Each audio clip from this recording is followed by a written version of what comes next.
Un bébé cigogne, c'est propre jusqu'à 1 mètre. Il a fallu moins d'1 semaine à Léandra pour se lasser de Clappy Klapperstork. Klapperstork, cela veut dire cigogne en allemand. C'est un nom qui correspond bien à la langue des cigognes. Clappy réclamait sans cesse du poisson pourri, claquetant de son adorable petit bec à un rythme effréné. Clappy, Clappy, Clappy, claquetait-elle dès l'aube. Clappy, Clappy, Clappy, continuait-elle dès qu'elle apercevait quelqu'un. Clappy, Clappy, Clappy, faisait-elle dès qu'on la laissait seule trop longtemps. Il n'y a pas à dire, Klapperstork, c'est plus parlant que cigogne. Et c'est plus pratique pour les enfants qui ainsi identifient tout de suite l'animal, celui avec un bec qui claquette. Malheureusement, les Allemands n'ont pas appliqué ce système aux autres animaux. Les chats ne s'appellent pas miaou-griffe, ni les cochons groin-groin cra-cra, ni les chiens ouaf-ouaf bavouille. C'est bien dommage. Johannes a d'abord présenté son nouveau protégé aux animaux libres du domaine. Les bestioles à poils, à peau ou à plumes ne vivant pas dans l'une des volières. Hannibal, Marc-Antoine et Darius, les 3 ânes, ont marqué une indifférence polie à l'égard de Clappy. Lucky Ratier, bon chasseur, a voulu la croquer, mais la bestiole lui a lancé un coup de bec qui l'a calmé. Clappy a ensuite pincé le dos de Belle. « Ouaf !» a fait Belle, outrée et postillonnante. « Clap, Clappy !» a répondu la cigogne tachetée de bave de chien. « Ouaf !» a refait Belle perplexe. « Clappy, Clappy !» insista Clappy. « Rouaf, rouaf !» répondit le Terre-Neuve en trémoussant son arrière-train. Une amitié était née. « Déjà ça de gagner, dit mon père. Restait Moira, la fouine furtive et Corax. Corax est un corbeau, la fouine furtive un prédateur de poubelles de cuisine. Les deux portent peu d'intérêt aux cigognos. Donc, Moira. Moira, c'est le chat. Gras, gros, noir. Les oiseaux de la volière, il n'a jamais pu les supporter. De temps en temps, il regarde à travers les grilles et les taquine avec une patte. Même s'il se méfie des grosses bestioles exotiques. Corax le corbeau lui a une fois pincé la queue, depuis il l'évite. Mais bon, un chat est un chat, une cigogne est un oiseau, autant prendre des précautions. Clappy a vu le chat. Elle a eu l'air choquée. Le chat a fait comme si de rien n'était. Et paf, Clappy lui a lancé un coup de bec. Mais il n'y avait plus de chat. Moira était sur la tête de Johannes, essayant d'attraper Clappy. Johannes poussait des cris intéressants avec des jurons en 5 langues. Mais il ne lâchait pas Clappy, il la tenait à bout de bras. Le chat est passé du haut de son crâne à son nez, puis s'est agrippé à sa barbe. De là, il est passé sur son bras. Johannes s'est levé d'un bond, a lâché la cigogne avant d'essayer d'attraper Moira par la peau du cou. Mais Moira n'était plus sur son bras. Il avait croqué Clappy. En fait, non. En réalité, mon frère s'était saisi d'un balai avant d'intercepter le chat en plein bond. Vexé, le matou est allé bouder dans un coin. Maudit soit mon frère pour cette action. Le visage et le bras de mon père étaient couverts de griffures.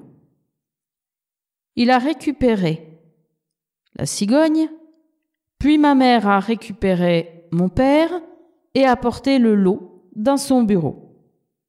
Mon père a déposé la cigogne sur la table de travail de Léandra a enlevé sa chemise et son maillot, il saignait de partout. Mère a désinfecté les plaies. « Aïe !» dit-il. Puis « Ouille ! Aïe ! Attention ! Ouille !» Et enfin « Oh, c'est mignon !»« Pardon ?» fit ma mère. « Regarde, elle s'est endormie. » Clappy avait tiré à elle les vêtements de mon père avant de s'endormir dans ce nid improvisé. « Elle est chez elle maintenant. Elle n'est pas plutôt sur mon bureau, » constata Léandra. Ce ne fut plus jamais le bureau de Léandra. Mon père apporta à Clappy de quoi consolider son nid, qu'elle conserva fort propre, car une cigogne est un animal très propre. Elle ne fait jamais dans son nid, mais à côté. Elle projette ses déjections hors de sa maison, à peu près jusqu'à 1 mètre. Rapidement, le bureau de Léandra devint inutilisable. Tous les papiers, objets et livres situés au-delà d'une circonférence d'1 mètre étaient recouverts de guano et d'animaux morts. Comme les hiboux, les cigognes font des pelotes de déjection, des boules avec des os, des poils et d'autres trucs non identifiables. Enfin, c'est mieux quand on ne les identifie pas. Par la suite, nous dûmes constater que la cigogne n'a jamais sali, détruit ou abîmé le moindre objet appartenant à Johannes. Avait-il une convention secrète? Un pacte signé avec leur sang? Une sorte de code de l'honneur entre animaux dominants? Nous ne l'avons jamais su. Si c'était le cas, Léandra, elle, n'a jamais rien signé. Plus tard, lorsqu'elle devint adulte et apprit à se déplacer toute seule, c'est dans les chaussures de Léandra que la cigogne prit l'habitude de faire ses besoins. Signe distinctif de la cigogne. 3 mois plus tard, Clappy était presque une adulte. Les cigognes grandissent vite. En moins de 12 semaines, elles atteignent les 3 kg. Adultes, elles en pèsent 4. Ce sont de très gros poulets qui mesurent jusqu'à 1,30 m de hauteur. Ailes déployées, elles font dans les 1,80 m. Bras déployés, mon père fait dans les 1,95 m. Rebecca, qui n'aura jamais d'aile, a découvert qu'elle était légèrement plus petite qu'une cigogne adulte. Elle n'a pas aimé. Les cigognes sont blanches comme les colombes qui sont des symboles de paix. Mais les colombes n'ont pas le bout des ailes noires. Ces plumes-là, ce sont les rémiges. Je crois que l'âme des cigognes se cache dans les rémiges. Elles ont aussi les yeux noirs, impénétrables. Il y a le bec, 20 cm de long, comme une dague. Que dire de plus? C'est un animal qui mange beaucoup, toutes les 3 heures, des grenouilles, des insectes, des poissons pourris surgelés qu'il faut faire décongeler sur la terrasse, des bébés oiseaux, un peu de tout ce qui est bébé en fait. Soyons clairs, les cigognes ne portent pas de nouveau-nés dans des sacs, elles les mangent. Ah, aussi, une cigogne, ça vit près de 20 ans en couple. Une fois mariée, la cigogne ne trompe jamais son partenaire. C'est un couple à la vie à la mort. Et donc, le mari de Clappy, c'est Johannes. La cérémonie de mariage. Ce premier été fut un peu chaotique, mais nous étions patients. Notre père avait eu d'autres lubies. Une fois, il avait rapporté en fraude des Galapagos un iguane qui devint la terreur des lézards et des chiens du voisinage, avant de s'enfuir pour mourir de froid ou d'être abattu par un chasseur. Ce dernier a dû clouer sur son mur au-dessus de sa cheminée cette tête de lézard géant entre un cerf bêtement cornu et 3 pattes de lapin malchanceux. Après, le chasseur s'est quand même mis à voter écologiste. Si la centrale nucléaire voisine était capable de faire grossir les lézards à ce point, les fumeurs de chanvre ne devaient pas être complètement fous. Dans le même genre, il y avait aussi eu un caméléon qui fut boulotté par Arnold, un vieux cochon vietnamien d'une laideur burlesque. Ou encore des moutons caracules. Mais la découverte que l'agneau, si gentil et si sautillant, devient adulte une métaphore ambulante de la bêtise, avait très vite découragé notre père de développer, en parallèle de ses volières, un élevage de bovidés, aussi ovin fussent-ils. Et donc, nous attendions l'hiver. Fin août, début septembre, la cigogne se souvient qu'elle est un fier oiseau sauvage et migrateur. Elle ouvre ses grandes ailes et s'enfuit en Afrique. Au pire, elle revient 2 ans plus tard. Au mieux, elle ne revient jamais, ayant rencontré un lion. Bon débarras. Et donc, l'été passait plus ou moins tranquillement, alors même que Clappy accomplissait des cercles de plus en plus larges autour du domaine. Puis un jour, elle disparut pendant 3 jours. La formule est étrange, mais on ne peut pas dire « puis 3 jours, elle disparut pendant 3 jours ». Bref, pour notre père, ce fut une longue et interminable journée de 72 heures. « Y a pas à dire, cette cigogne, ça le tourmente », constata notre mère. Nous, on commençait déjà à peindre des ex-voto de remerciements à Saint-Hubert le chasseur, quand Clappy est revenu. Père a littéralement dansé avec elle alors même qu'elle n'arrêtait pas de caqueter pour lui raconter ses aventures, sûrement sanglantes. Cette cigogne dégénérée avait dû enlever tous les bébés alentour afin de les redistribuer selon des logiques cruelles, préparant de futurs drames familiaux. Cette nuit-là, Clappy dormit dans le salon et père à poing fermé. Le lendemain, dès l'aube, il attrapa une paire de ciseaux avant de se saisir de son plumitif adoptif qui, confiant, se laissa porter jusqu'à la meule située au milieu du jardin. Là, il lui déplia l'aile gauche et tendrement, en prenant soin de ne pas briser son ossature, coupa la pointe de ses plumes. Lorsque les ailes d'un oiseau sont déséquilibrées, il ne peut plus voler. Nous étions saisis. Mon père assis, l'oiseau étrangement confiant, cette aile immense déployée à même la pierre, le bruit des ciseaux, un acte de cruauté tout en tendresse. « Une cigogne qui ne peut plus voler, constata Lorenz. Ça n'a pas de sens. Pourquoi papa s'entête à la garder ici ? Bonne question, qui résume votre père, sa conception du mariage, je présume, murmura Léandra. Je fis semblant de ne pas comprendre le sens caché de cette phrase, mais Léandra avait raison.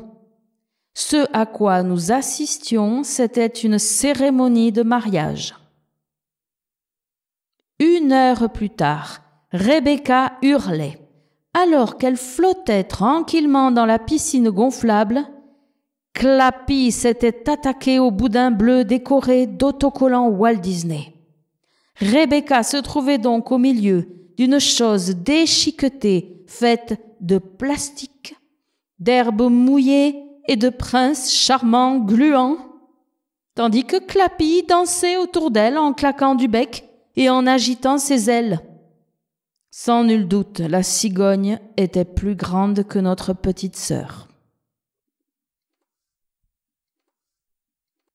Dans la cuisine se trouvait l'autre animal non domestique à s'être installé volontairement dans le domaine. La fouine. C'était une bourgeoise. Elle avait compris que l'hiver, la cuisine était chauffée. C'était d'ailleurs la seule pièce du domaine à être chauffée en permanence. Ma mère y passait beaucoup de temps. L'année précédente, elle s'était plainte de la fouine qui chapardait de la nourriture. Mais cette année-là, Clappy est entrée en dandinant dans la cuisine.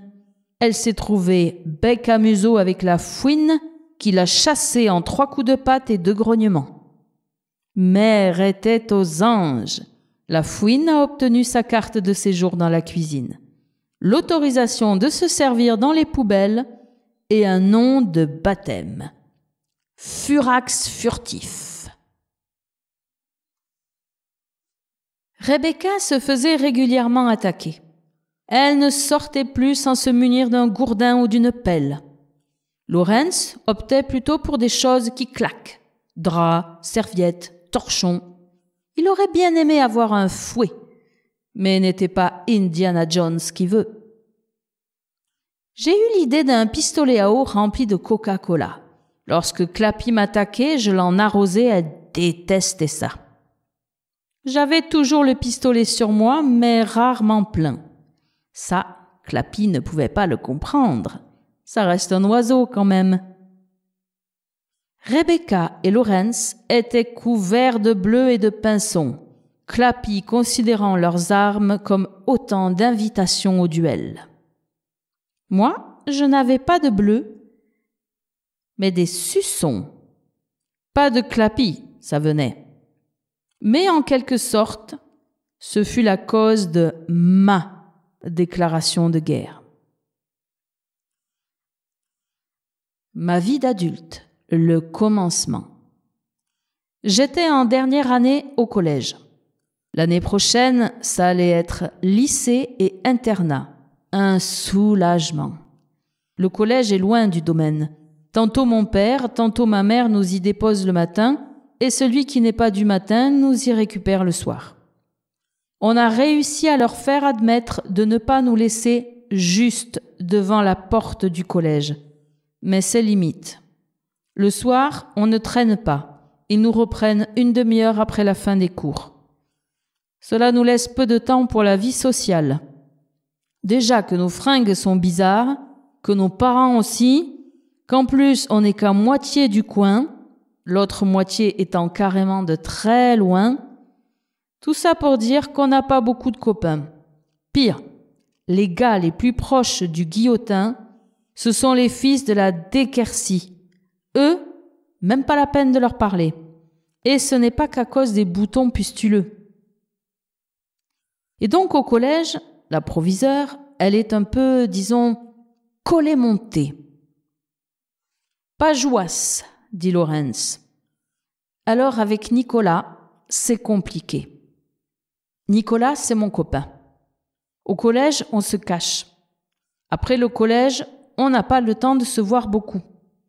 Si on tire un trait entre sa ferme et le domaine du guillotin, le collège est bien pile sur cette ligne droite. Mais elle est sacrément longue, la ligne, genre 70 kilomètres. Nicolas, c'est mon premier amoureux. Preuve que tu n'es pas dégourdi, dit Lawrence qui n'a pas encore d'amoureuse. Moi, j'en ai 4 d'amoureux, frime Rebecca qui confond un peu les choses. N'empêche, je ne suis pas sûre qu'avec l'internat et tout ça, on se voit encore l'année prochaine, et ça, je n'aime pas. T'es fumasse, traduit Lawrence. Alors donc, dès qu'on peut se voir, c'est bien. Et une nuit, Nicolas, il a récupéré la mobilette de son cousin. 70 kilomètres en mobilette, voilà une preuve d'amour rarement égalée. 70 kilomètres de nuit, sur des petites routes de campagne avec des nids de poules, le guidon qui tremble, les vibrations qui remontent le long des avant-bras et des cuisses, et le froid. Le froid aux doigts de pied, le froid au bout des mains, le froid sur le nez. J'attendais depuis 3 heures, inquiète, excitée, réalisant petit à petit que c'était une sacrée distance sur un si petit 2 roues. Je me suis même posé la question de l'essence pour le retour. J'ai imaginé le bidon accroché avec des tendeurs sur le porte-bagages, les écharpes autour du casque et les prédateurs de la nuit, les R5 GT customisés revenant du Macumba, les moissonneuses-batteuses sans lumière déboulant des champs, les épouvantails avec faux qui s'en vont la nuit crucifiés, corbeaux, renards et mobilettistes sur les barrières des champs. Nicolas, je l'ai récupéré à moitié mort.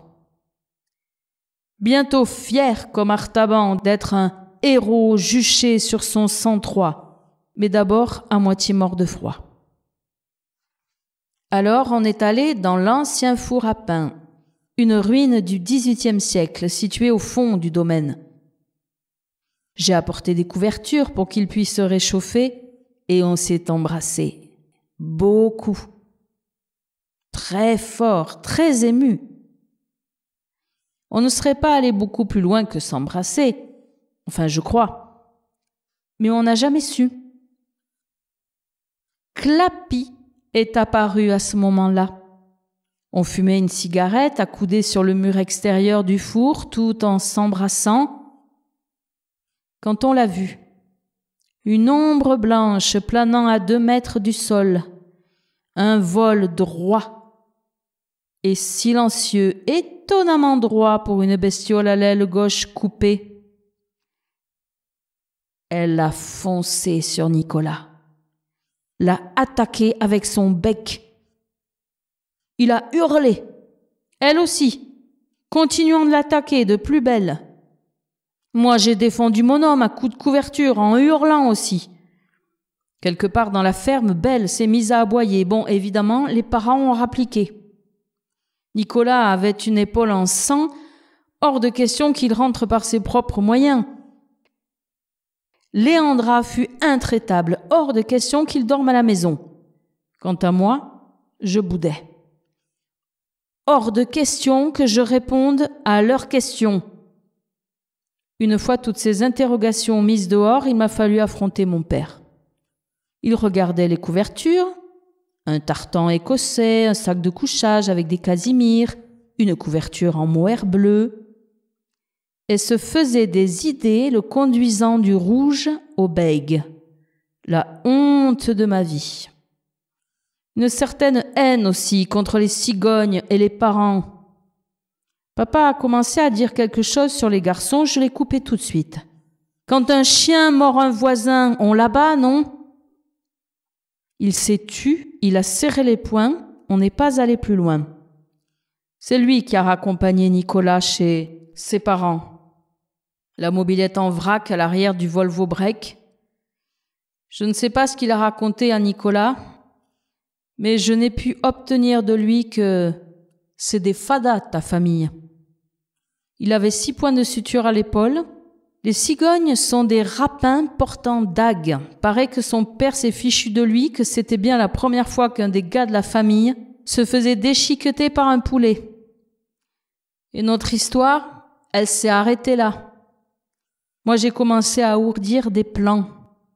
Bizarrement, on ne m'a rien dit pour les cigarettes.